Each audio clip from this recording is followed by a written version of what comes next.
আসসালামু আলাইকুম। গরম খবর চ্যানেলের পক্ষ থেকে আপনাদের সকলকে সুস্বাগতম। আশা করছি সকলে ভালোই আছেন।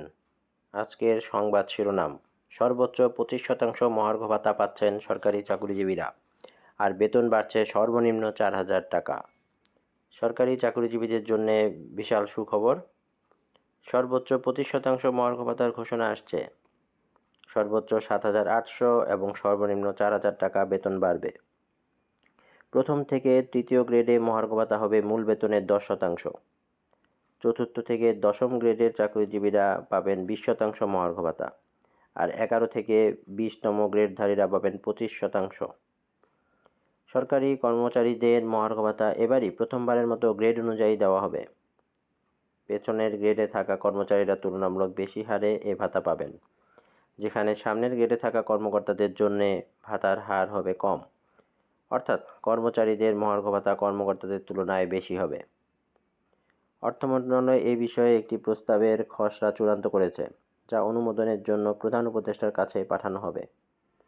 প্রস্তাব অনুযায়ী 1 থেকে 3 নম্বর গ্রেডে মহার্ঘ ভাতা হবে মূল বেতনের 10%, আর চতুর্থ থেকে দশম গ্রেডের চাকরিজীবীরা পাবেন 20% হারে, আর 11 থেকে 20তম গ্রেডধারীরা 25% হারে মহার্ঘ ভাতা প্রাপ্য হবেন। এতে সর্বনিম্ন 4,000 থেকে সর্বোচ্চ 7,800 টাকা পর্যন্ত বেতন বাড়তে পারে। স্কেলের পার্থক্যের কারণেও কেউ 4,000 টাকার কম মহার্ঘ ভাতা পাবেন না।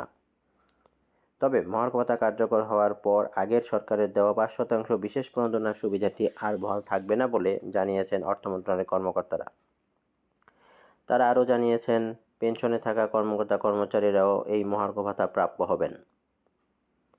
সরকার প্রধানের কাছে বেতন বা ভাতা বাড়ানোর প্রস্তাব দিলে সংশ্লিষ্ট মন্ত্রণালয়কে এক্ষেত্রে বাড়তি অর্থের উৎস উল্লেখ করতে হয়। অর্থ মন্ত্রণালয়ের কর্মকর্তারা জানেন, রাজস্ব খাতে ব্যয় কমানো খুবই কঠিন, তাই সবকিছু উন্নয়ন বাজেটের উপর নির্ভর করবে। উন্নয়ন বাজেট কিছুটা কমিয়ে সেই অর্থ দিয়েই বর্ধিত বেতন ভাতা দেওয়া হবে। অর্থ মন্ত্রণালয়ের প্রস্তাব অনুযায়ী সবকিছু ঠিক থাকলে ফেব্রুয়ারি মাসের বেতনের সঙ্গেই মহার্ঘ ভাতা দেওয়া হতে পারে। এদিকে গতকাল বৃহস্পতিবার এ অর্থবছরই মহার্ঘ ভাতা দেওয়ার বিষয়টি নিশ্চিত করেছেন জনপ্রশাসন মন্ত্রণালয়ের সিনিয়র সচিব মোখলেস-উর রহমান।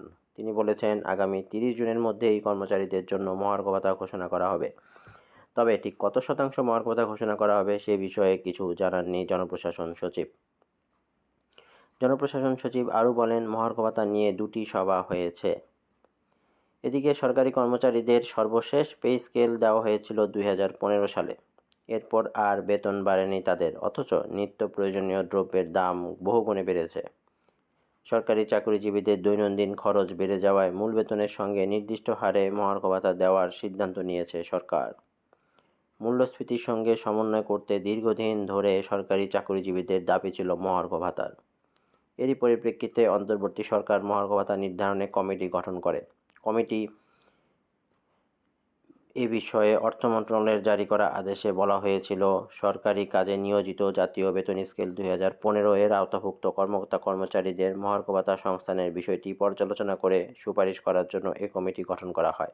কমিটির কার্যপরিধি ছিল মহার্ঘ ভাতার প্রযোজ্যতা ও প্রাপ্যতার বিষয় পর্যালোচনা করা এবং প্রয়োজনীয় সুপারিশ দাখিল করা।